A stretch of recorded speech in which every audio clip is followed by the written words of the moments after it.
Buenos días, buenas tardes, buenas noches, amado hermano, amiga, hermana. Damos gracias a Dios por este momento tan especial, nuevamente de poder exponer la palabra del Señor.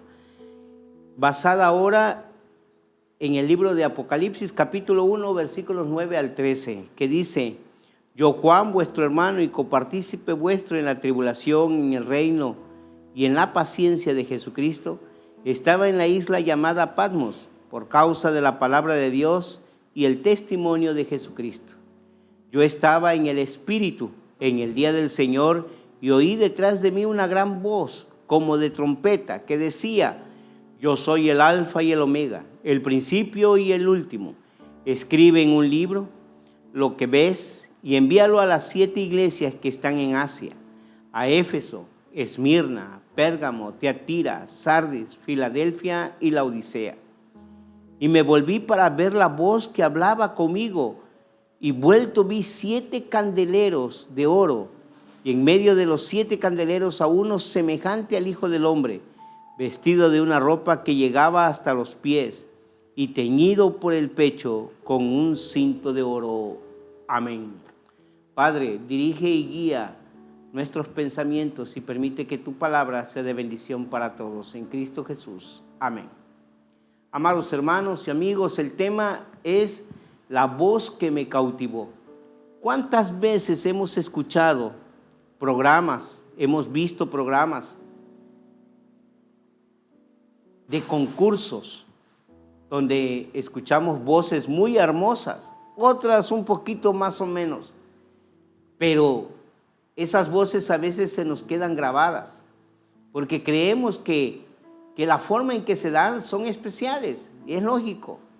Hay personas, hay quienes se preparan para realizar sus eventos con voces muy elocuentes. Y voz, amados hermanos, que cautivan el corazón del ser humano. Juan es uno de ellos. Juan fue cautivado por la voz que le habló. Lo importante, aparte de ello, es que él ya conocía esa voz. De alguna manera, él recordaba la voz de su Señor, la voz de su Maestro.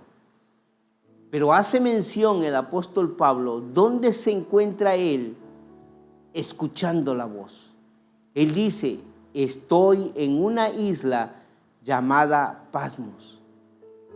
Podemos decir que esa isla era tal vez como Loconberry o el Alcatraz en Estados Unidos, pero era la isla de prisión, la cárcel del Imperio Romano. Era utilizada para prisioneros y funcionaba con una precisión exacta. Aparte, era una prisión sin paredes, era rica en mármol, y la mayoría de los prisioneros eran obligados a trabajar en ese lugar. Patmos era una isla rodeada de puras rocas, era desolada. Tenía 16 kilómetros de largo por 17 de ancho aproximadamente. Y él estaba en el exilio, Juan. Esa isla solitaria, desolada. Pero ni los mares, ni los Alpes, ni los siglos pueden romper los lazos por los cuales los cristianos son unidos el uno con el otro, a su Señor. Esa isla no tenía árboles ni ríos. Su tierra no era buena para cultivar. Tal vez algunos pequeños rincones cerca de los bordes de las rocas. Aún ese lugar, amados hermanos, fue la capilla, fue la cumbre, fue donde Dios reveló a Juan lo acontecido para su segunda venida. Reveló lo que iba a acontecer o va a acontecer y está aconteciendo en los tiempos para prepararnos para su segunda venida. Esa isla reunía todos los requisitos para estar en el exilio, pero también cumplía los requisitos especiales para manifestar la gloria de Dios a aquel varón que se recostaba en los pechos de su Señor. Aquel varón que escuchaba muy de cerca la voz de su maestro, la voz del Rey de Reyes y Señor de Señores. Podemos decir que Juan le daba gloria a Dios porque estaba en el lugar adecuado para no ser interrumpido. Y dice Juan que él estaba allí por causa de la palabra de Dios y por causa del testimonio de Jesucristo. Yo soy vuestro hermano y soy partícipe de los sufrimientos, de vuestra tribulación, en el reino de mi Padre y en la paciencia de mi Señor. Todo esto, amados hermanos, Juan en esa isla pudo haber sido un misionero y no nada más un prisionero del Evangelio.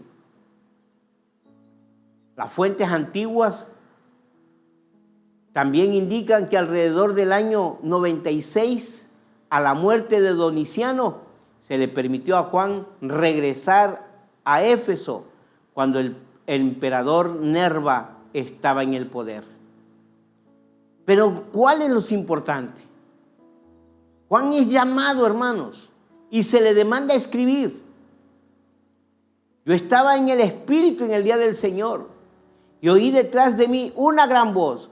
Esa voz, amados hermanos, que él había escuchado anteriormente.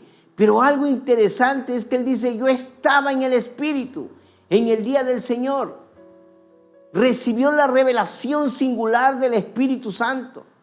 Fue llevado más allá de un sentido de estado normal en donde Dios pudo revelar sobrenaturalmente los contenidos de este libro de Apocalipsis. Y este libro nos narra, amados hermanos, 4 importantes lugares. Al estar en el Espíritu recibe la revelación. Primero, en lo alto, en una isla rodeado de agua, en Pasmos. Segundo, en el cielo, Apocalipsis 4:2 dice que recibió la revelación de Dios estando en los cielos, en las alturas. De ahí es llevado al desierto, Apocalipsis 17:3, en lo deshabitado, en lo penumbroso, en lo difícil de vivir. Y finalmente recibe la última parte de la revelación de Dios en el monte de Dios, dice Apocalipsis 21:10, en lo alto de la gloria.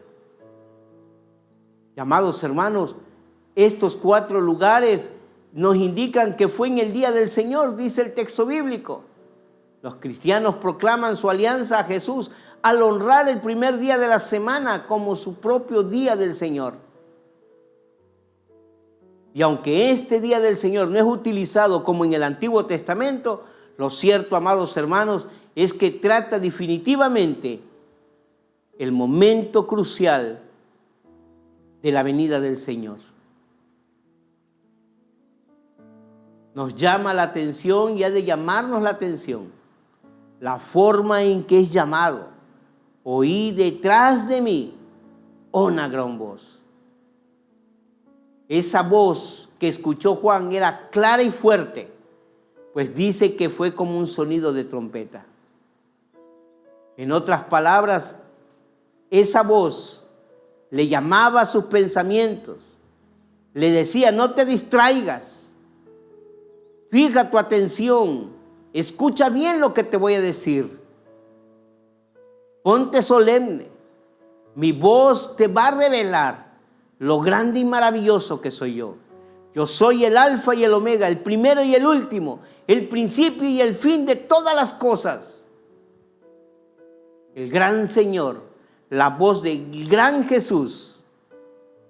Llamados hermanos, qué claridad de la revelación de Dios a su discípulo amado. Lo llama y le dice, no te distraigas, ponme atención y escribe todo lo que te voy a decir, todo lo que vas a ver, todo lo que vas a palpar, escríbelo.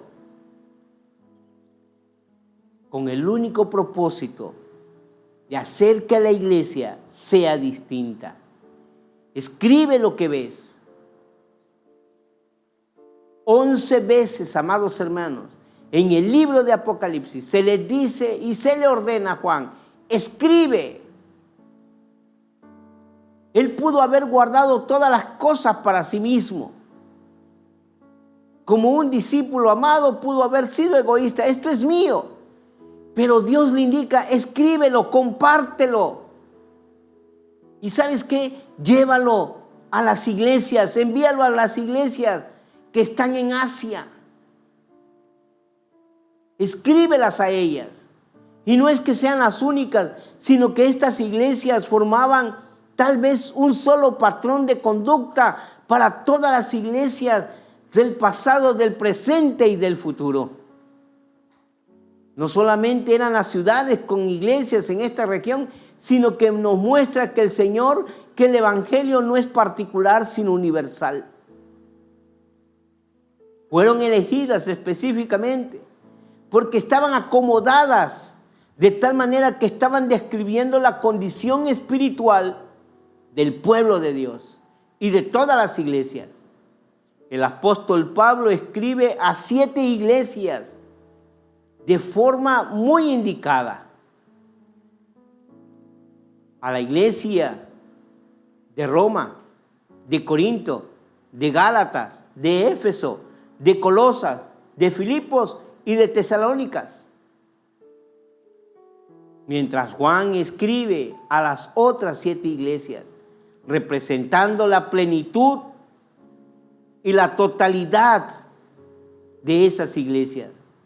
Las iglesias de todos los tiempos están comprendidas en estas 7 iglesias. Indica que todas las iglesias de Cristo hasta el final del mundo, y por lo que Él les dijo, diseñado para mostrarnos cuál será el estado de las iglesias por los siglos de los siglos y cuál era su deber. ¿Cuántos miembros se olvidan de su primer amor? ¿Cuántos miembros, amados hermanos, se olvidan de su relación con Dios, haciendo caso más a doctrinas que a la misma Biblia, como lo hacían una de las iglesias? ¿O cuántas iglesias son ricas, pero se olvidan de su primer amor? Juan, amados hermanos, recibe la indicación de escribir para que las iglesias estén despiertas, para que tú y yo, como cuerpo de Cristo, como parte de su cuerpo de Cristo, como parte de la iglesia, podamos también estar despiertos y no olvidarnos de nuestro primer amor. Reconocer que somos pobres, que a veces andamos desnudos, que necesitamos colirio en nuestros ojos espirituales para ver cómo andamos, cómo estamos. Esa es la voz que nos habla hoy, que cautivó a Juan diciéndole: escribe, escribe y pon mucha atención, porque la vida de las iglesias para mí es importante, decía el Señor, para que cambien de actitud, para que formen una nueva vida. Pero Juan no termina allí. Juan voltea y entonces dice la palabra del Señor para ver aquella voz que hablaba conmigo. Pero en lugar de ver a quién hablaba conmigo, me di cuenta de 7 candeleros de oro. Y en medio de los 7 candeleros, a uno semejante al Hijo del Hombre, vestido de una ropa que llegaba hasta los pies y ceñido por el pecho con un cinto de oro. Y, amados hermanos, para Juan fue maravilloso. Imagínese usted a Juan escuchando nuevamente la voz de su Señor. ¿Qué pasó por la mente de Juan? Es mi Señor. Probablemente no era el mismo sonido, pues dice que él recordaba la voz de su Señor y dice, lo describió como una trompeta. Pero él sabía de la mera descripción del Alfa y del Omega, que era su Jesús. Y en esta oportunidad de Juan, de ver de nuevo a su Señor, de conocerle, de verle nuevamente de diferente manera, le duró por años en su ministerio terrenal. Él describe a su Señor y dice, esa voz, ese Señor que yo vi, se mueve alrededor de 7 candeleros de oro.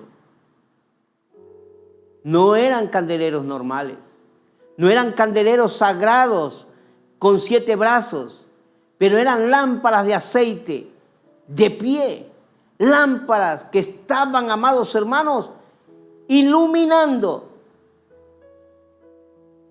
la vida de la iglesia. Esta es una imagen que nos recuerda el candelero de oro que está de pie en el tabernáculo y en el templo, pero que es diferente. Es del pacto antiguo. Era un candelero con 7 lámparas en él. Y aquí en el nuevo pacto, amados hermanos, vemos 7 candeleros. En el tabernáculo judío, un candelero y 7 lámparas para dar luz. Juan aquí vio 7. Dios tenía únicamente una iglesia de los judíos, pero muchos entre los gentiles. Y lo importante de ello, amados hermanos, es que la luz no viene de los candeleros, viene de la misma lámpara de aceite. Los estantes solamente hacían la luz más visible. Por lo tanto, los candeleros son una imagen de la iglesia. Nosotros no producimos la luz, solamente la exhibimos. Vosotros sois la luz del mundo. Nosotros exhibimos la luz del Señor en nosotros. Damos testimonio del Señor.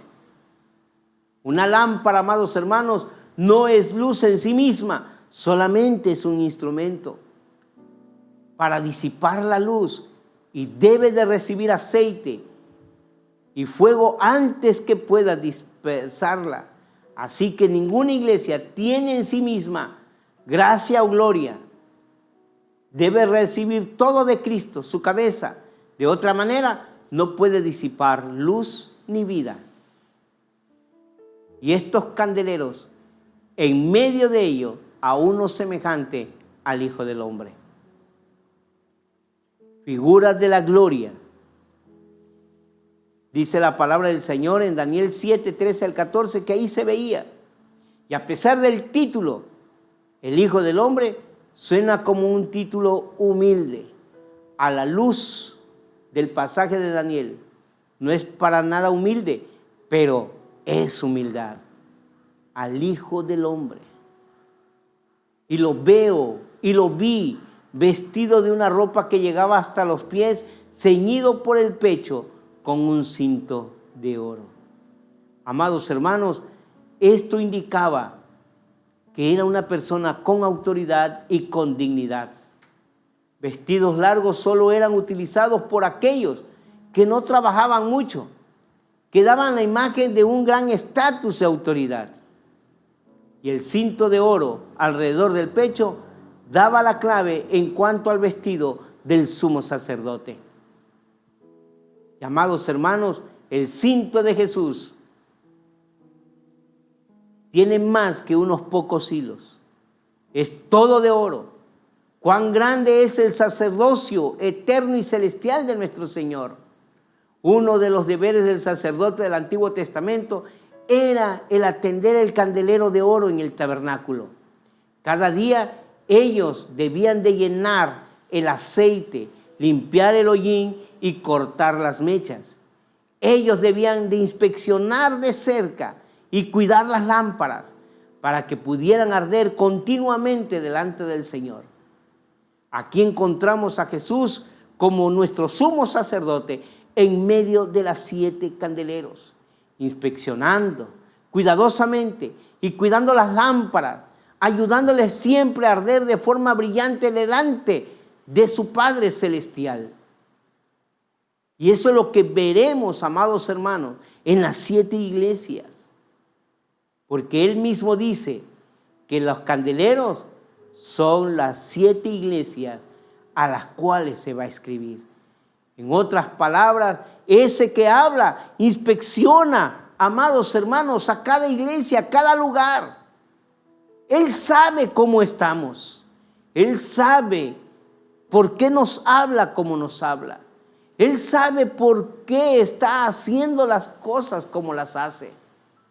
La voz del Señor sigue sonando en el mundo para que veamos la luz que sale de su templo para guiarnos al que está en medio de los 7 candeleros. ¿Qué escuchas hoy y dónde miras?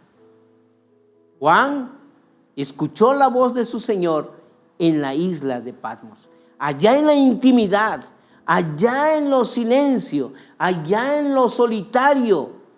Dios se reveló a él. ¿Dónde se revela Dios en tu corazón? ¿Dónde está tu vida, tu pensamiento?